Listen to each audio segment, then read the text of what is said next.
না, পাওনাদারের জ্বালায় আর বাড়িতে বাড়ানোর উপায় নাই। যেদিকেই যাবো চতুর্দিকেই পাওনাদার। অসীম বাবা, বাবা কথা আছে। ঘটনা হচ্ছে, কেউ যদি আমার খোঁজ করে, হ্যাঁ বলবা বাবা বাড়ি নাই, মনে থাকবে। আমার পলানো ছাড়ার উপায় নাই।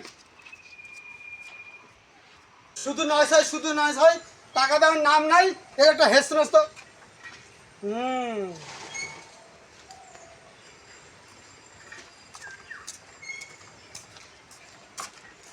কেমন তোর বাবার ডাকতো? বাবা বাড়ি নাই। জানলার ঠ্যাং ডাকলাম যে তোর বাবার, চালি ঠ্যাংই আছে, বাবা নাই।